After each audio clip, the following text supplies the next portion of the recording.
Hello. Okay.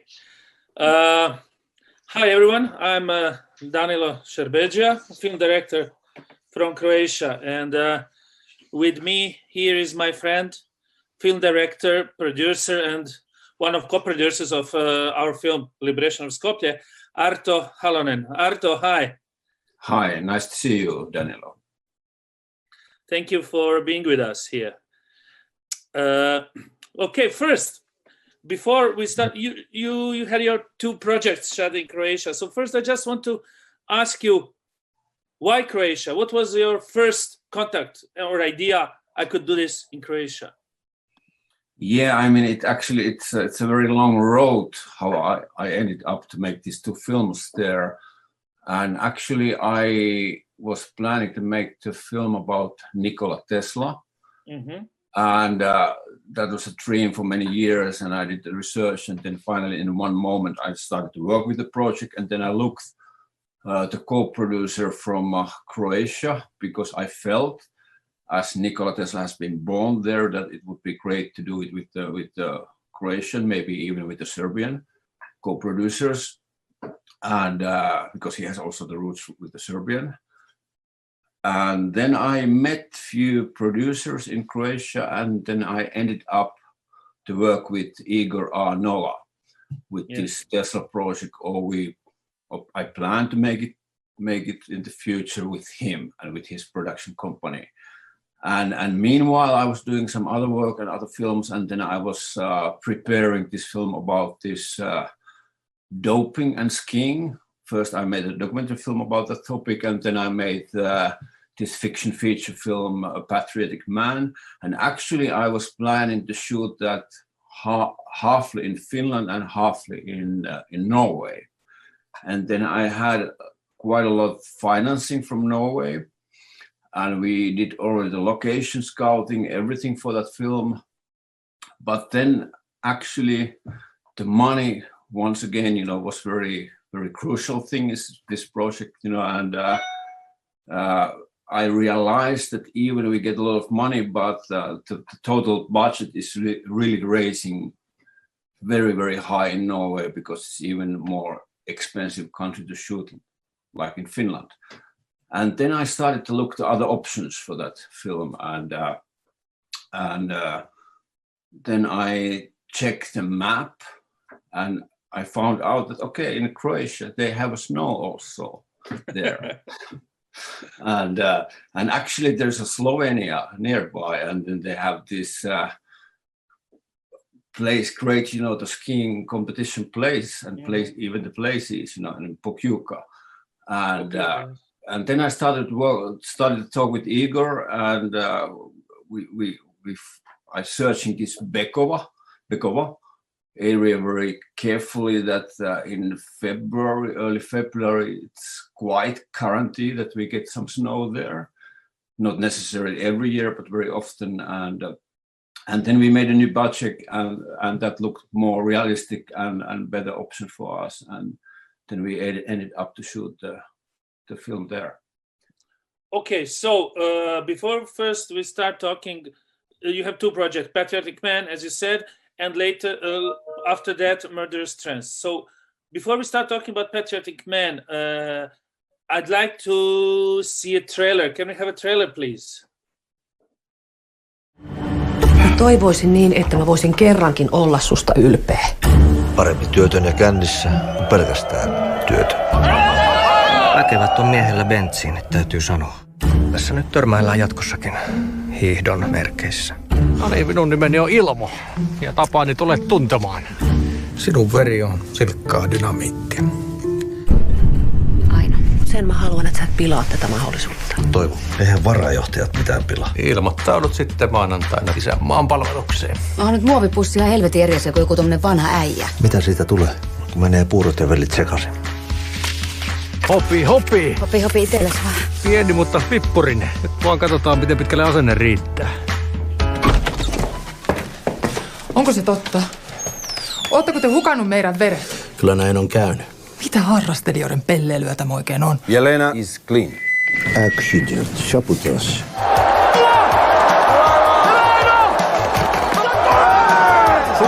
on noussut takaisin valioiden joukkoon. Onhan se elämys, kun pääsee tuommoiseen porukkaan. Joo. Mutta kukaan meistä ei ole synnitön. Minä vaan haluan varmistaa sen, että riittää punasoluilla nestettä uiskennella.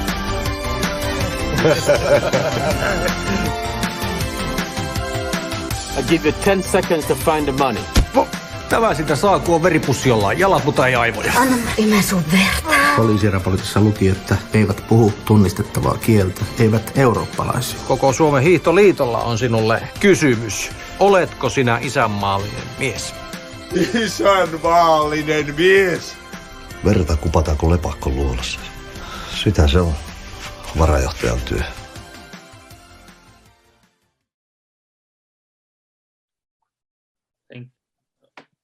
Thank you. Okay, so it's obviously what I really like and what is good for this topic. It's obviously you could shoot Patriotic Man everywhere where there's snow.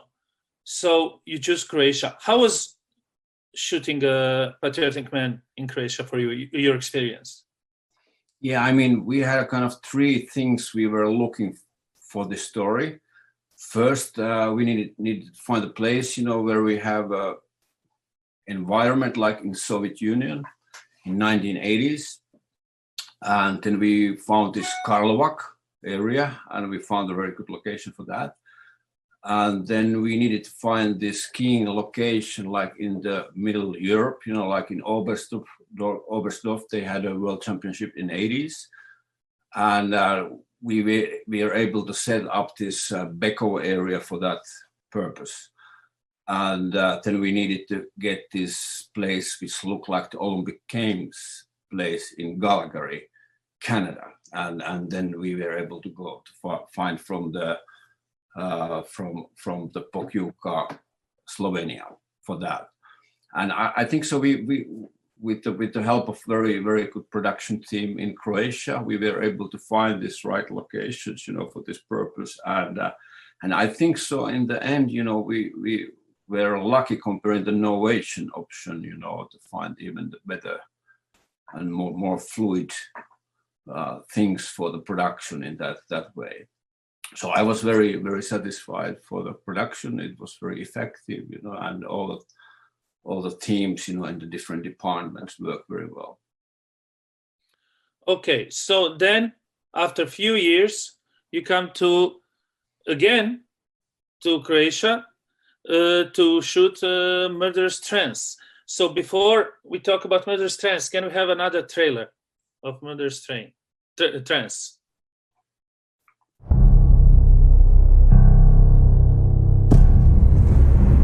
Put your hands up. You. Fill the briefcase.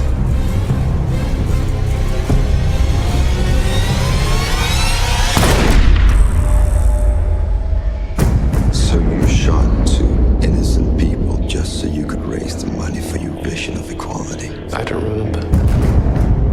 In hypnosis, you can set locks in the mind. Nielsen has cleverly implanted a code. It could be a sign, a memory, a voice. Can we find another way to break this lock? You get to manipulate and use me if you let me to do the same to you. Concentrate on my voice. 5. Are you spying on me? 4. He knows I'm your wife. See, he's manipulating you. 3. All of your failings are erased. 2. 1. We're trying to help you.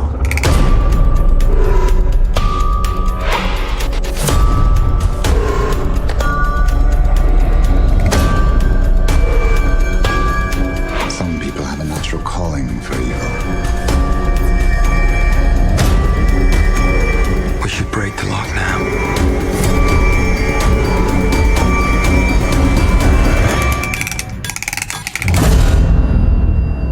Is he here?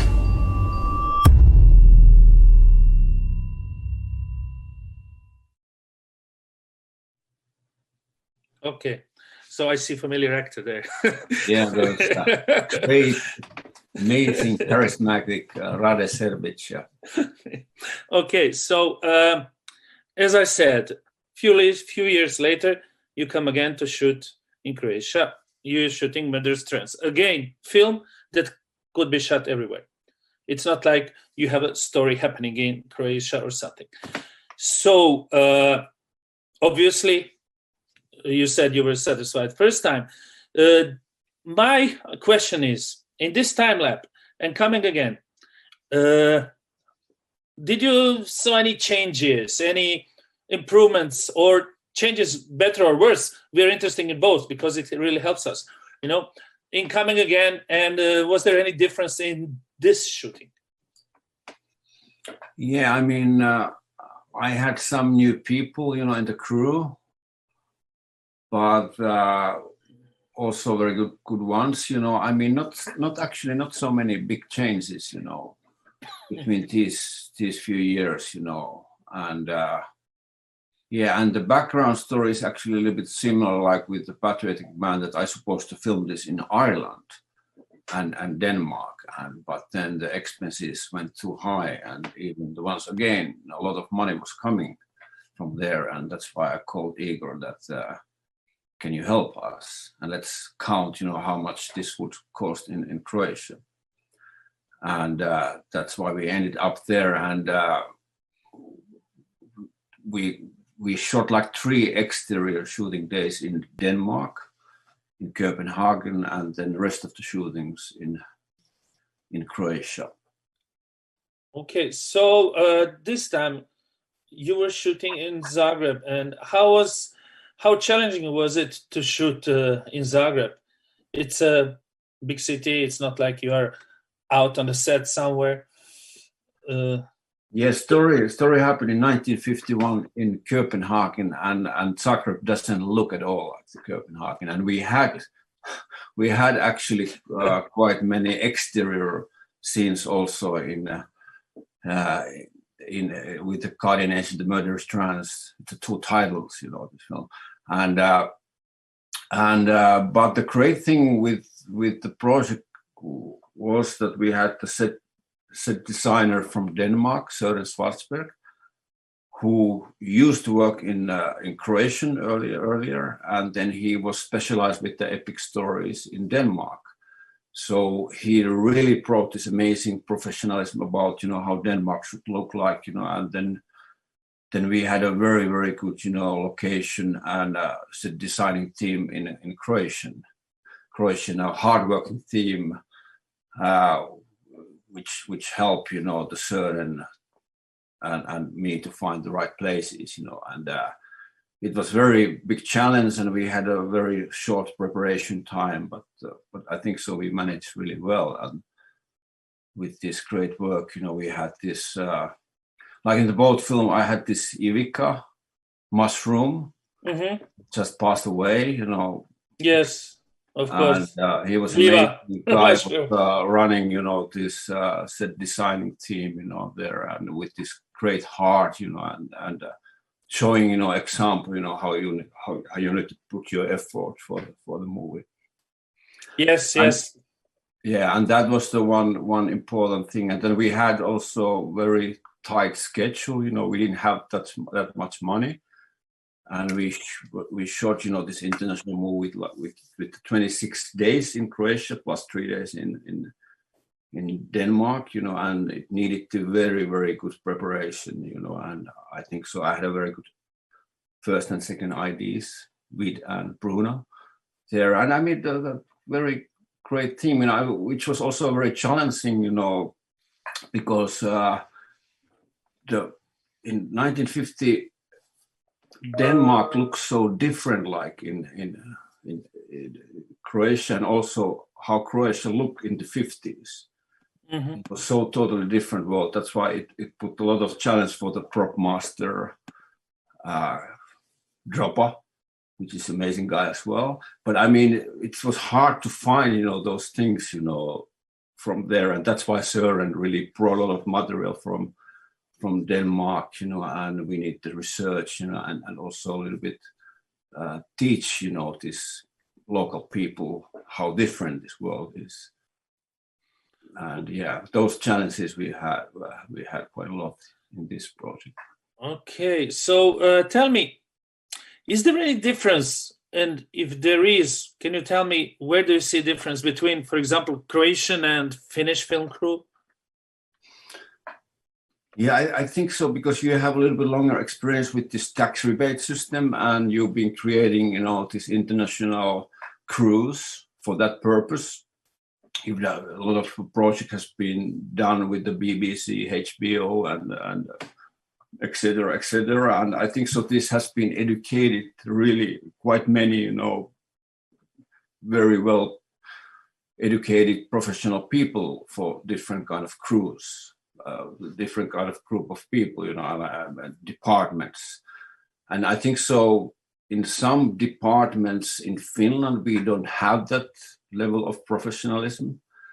But now lately we have also this tax rebate system, and I think so that this system educates people to work more in these international projects. I know also that in Croatia, it's challenged to find, if there's a lot of international projects going on, it's very challenged to find the people. Because there are not so many people for this kind of international project, but more and more coming when you're doing more and more work, at this level, what this international project demand.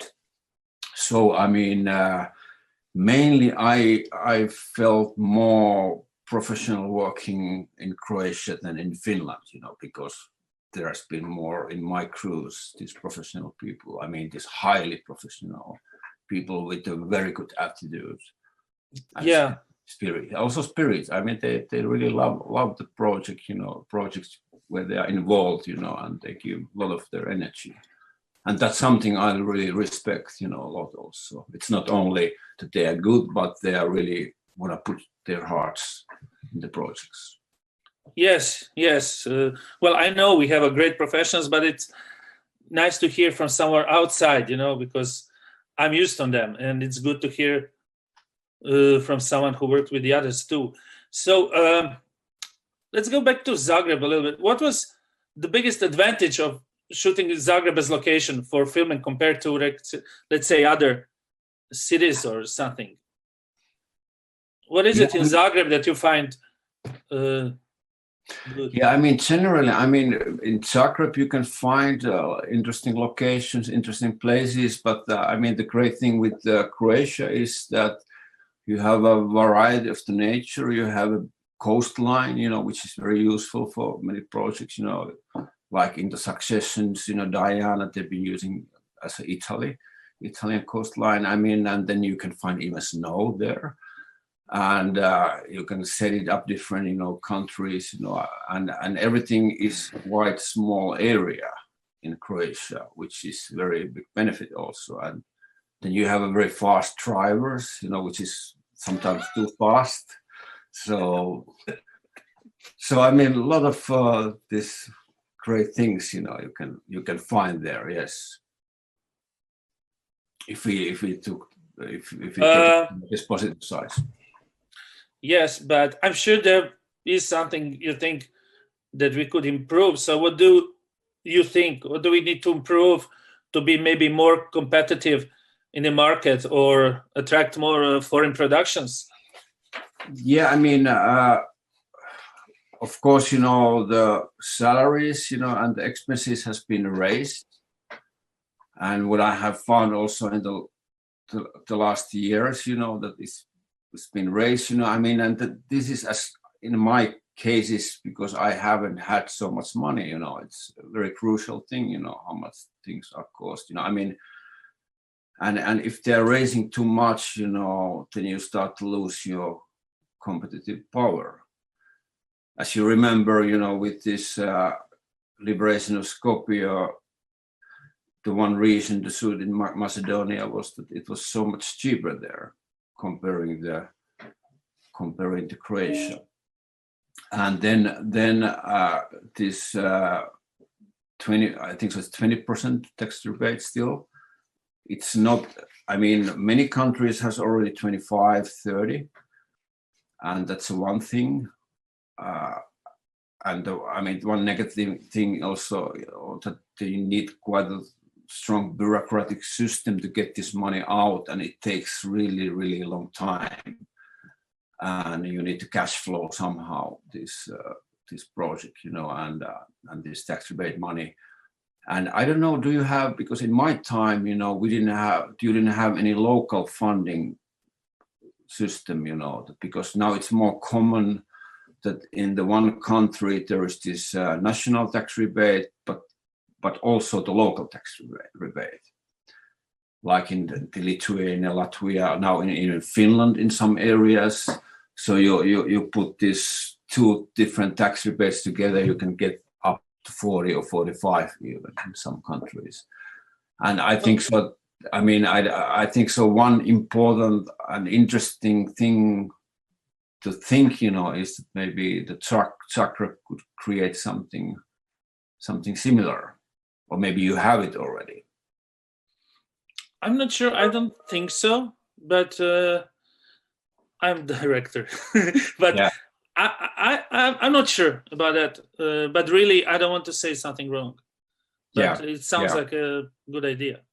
Yeah, I mean, and the one, I mean, complicating thing for the foreign productions is also regarding the Croatia is that it's not the best flight connections there, and you're losing quite a lot of time, when you're traveling, between your country and Croatia. But I mean, you cannot do much, with those things. But yes, once when you're in Croatia, it's very easy to travel. But getting there can be hard. Yeah. Especially now in this situation. Yes. Yeah, I forgot to say actually the one important thing, is that this kind of connection between the different Balkan countries, that that you can really easily find the different location from the others, and the Italy and Austria are very close by. I think so. These are also the great benefits.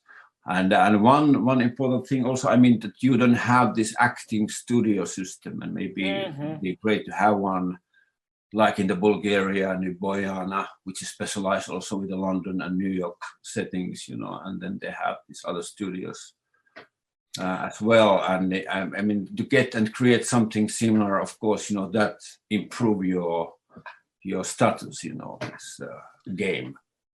I guess every panel today gets somehow to the question of studio. I'm sure this is really big imperative for our country, and we must have a big and good quality studio if we want to stay competitive. For me, that's a must. I know there is a topic, there already was, I think, topic in today's panel about that too. I agree. Tell me, I cannot avoid that question because whole world is in it. Did you shoot anything now during the pandemic?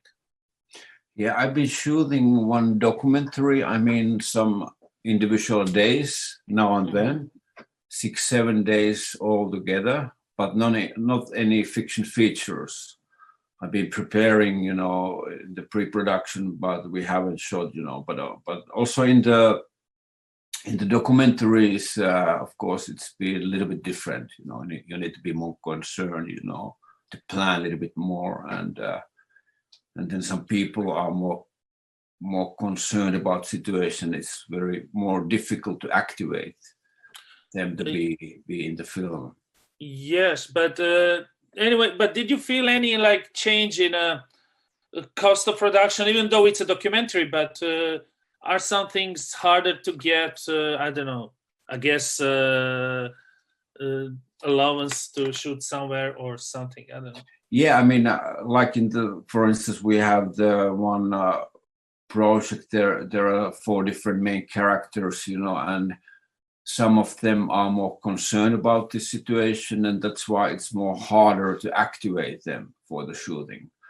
And also, we've been shooting in some the public events, and we know that some of these events, it's very hard to get and how to shoot, in these days. What I heard about the fiction features in Finland, that this pandemic has raised, quite a lot, expenses. For instance, if you have 1.5 million euros budget, suddenly you need to find 100,000 euros more.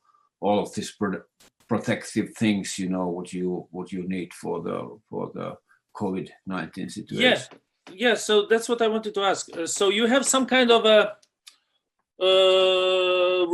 new rules that you have to obey on film shoots. Can you share that with us? Do you know any specific rules? I don't know how big number of crew, hours of shooting, or I don't know what special medical care, I guess. Yeah, there needs to be this medical care person and persons who are controlling, that people keep the distance, and wash their hands, and using this disinfection systems, all of this, and of course, all of these liquids and other stuff and the masks you need to buy.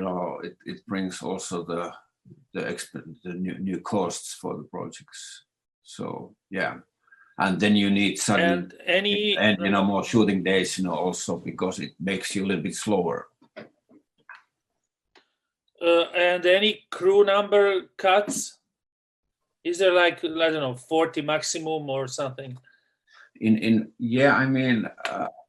I suppose, but actually they've been filming quite actively in Finland. Our situation has still quite okay, but let's see. Things are changing fast, as we know. So, and our crews are basically always quite small, so it's, I don't know, have they cut those so much, Yes, because I'm really afraid of the future in sense of film shoots, what's gonna be, and how the films are gonna look. I think we are gonna have more and more small private dramas with 2 or 3 actors. I don't know. So tell me, in the last few months, new remote sensing technologies have become increasingly popular. I guess one of the reasons might be also this situation. And are you maybe up with all the novelties? And how good or harmful do you think these are? For example, you are sitting in Finland and you are directing a scene in Croatia with your crew. What do you think about that? Yeah, it can work with some people. Personally, I think it wouldn't be the best thing for me.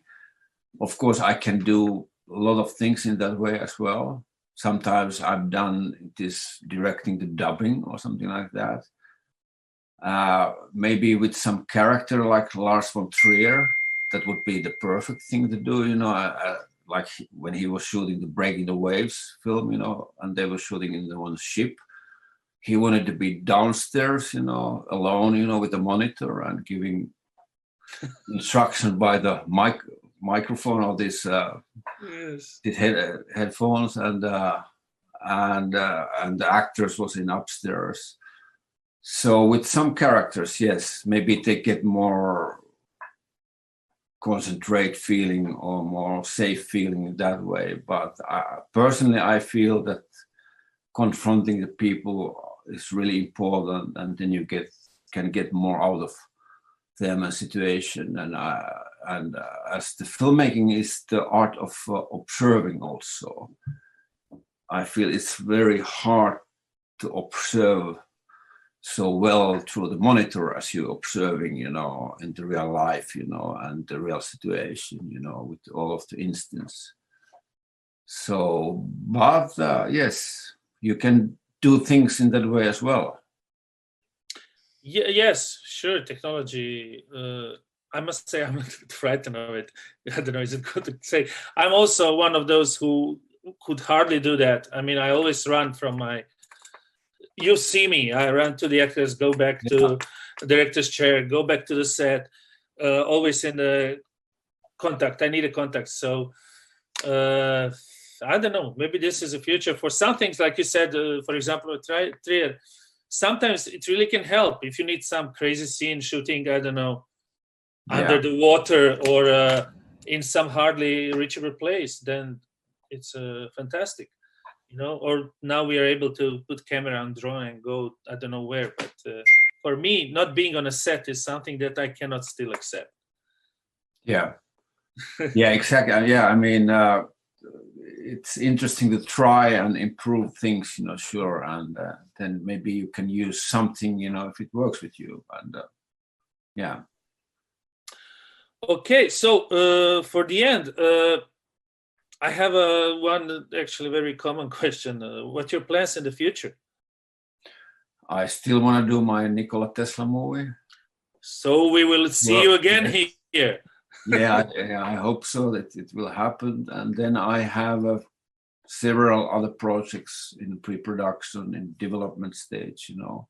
Some of them are local projects here in Finland, and some of them are international co-production. So it depends really much about the financing and the sponsorships, you know, whatever. I mean, about the money. That's how we are middle of this crazy situation with the pandemic and the money.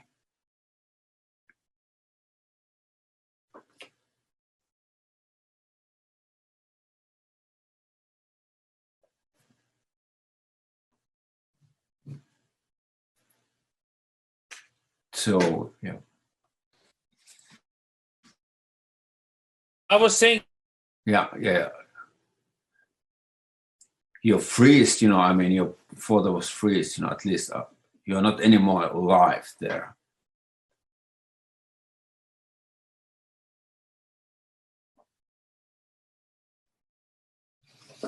Okay, I'm back. Yeah. We are back. For the end, I was thinking if you can tell us something about this Tesla project. Yeah, our Tesla project, you know, takes very different, you know, path, you know, for the story. I mean, it happens mainly in 1940s. Oh. When he's very old and when he dies. Mm-hmm.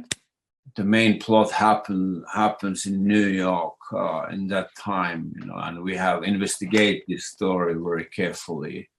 Okay. And but then we have these flashbacks, you know, sure, and it very much concentrate about, you know, this what he invented actually in his last years, you know, and we don't go this old-fashioned story so much, you know, about this Edison Tesla competition, but we have just a little bit, you know, about that. So, and then we have the other main character who is the assistant of Tesla in this story. Okay, so I got a message that we have questions. Okay. So yeah, can we get a first question? Please, moderators, give us question.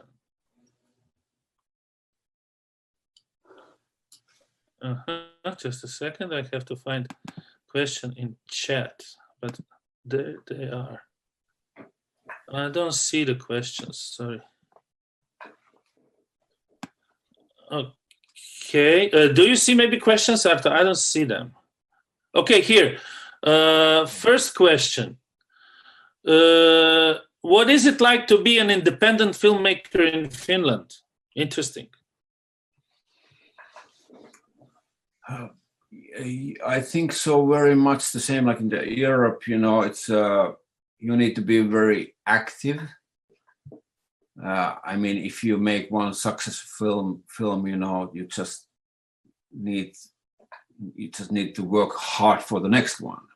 Mm-hmm. So, and the activity is really crucial, you know, that you survive, you know, in this area, and yeah, it's and that fits better for some people than the others. So it's freelancing filmmaking it's always challenging. There's a lot of competition, a lot of great filmmakers, which is also a very good thing, you know, because then it pushes you to work harder. But sometimes, of course, because it's question about the taste, you know, taste of the financiers, that how they compare, you know, you with others. Yes, yeah, it sounds pretty same like here. And another question from Croatia. What it was like to work with actors like this on Murderous Trance? Yeah, we had a very, very interesting group of great actors, you know, some international stars. And yeah, I love it, you know. I mean, as you know, Danilo, that all the actors are a bit different, you know, and then you need to find the right way to cooperate with them. And when you get up with these bigger stars, then you can see even more clearly their differences, you know, and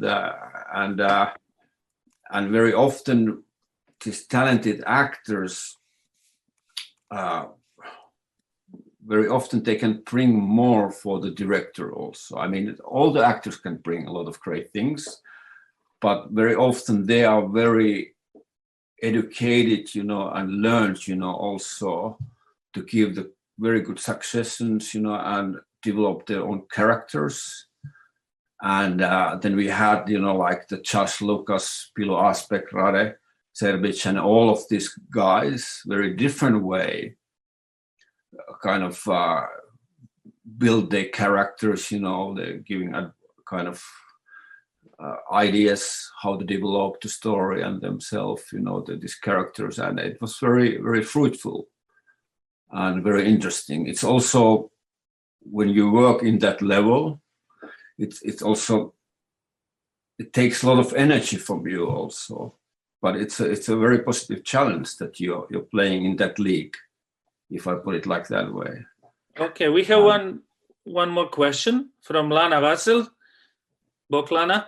Are you planning to cast any Croatian actresses in Tesla movie? Yeah, I remember Lana, actually. She's the great actor. Well, yeah. So, yeah, absolutely. Yeah, there are at least the smaller roles, you know. So it mainly happens, the story in New York, as I mentioned, but then there's some flashbacks, you know, the past, you know, and which happens in Croatia as well. Great. So we can expect that you will do some kind of. Let's hope, you know, it takes less than 10 years. So. But I'm not going to give up, you know. I never give up with that film, you know. Yeah, I remember you were talking to me, and that was what now, or is it 5-6 years? Yeah, but with the Guardian Angel or Murderous Trance, it took 23 years to make. Whoa. So, Arto, yeah, I know the other one with that rhythm. It's talking with you. Yeah. Okay. So I guess that's it, Arto. We have to finish. No, 19 years. No, I was counting wrong. Sorry. Better. Give me hope. Okay. Gives me hope. Yeah. So Arto, thank you for being a part of this conversation, and hope to see you soon in Croatia on a film shoot or not, or just having a lunch or dinner. Yes, thank you, Danilo, and thank you, all of you, and keep doing great work there. We will. But stay in the right path, you know, don't get lazy. You know. No. That's right. Okay. Also, okay, Arto. Progress. Thank you for being with us, and thanks everyone for listening to us and watching us. Okay, bye. Bye.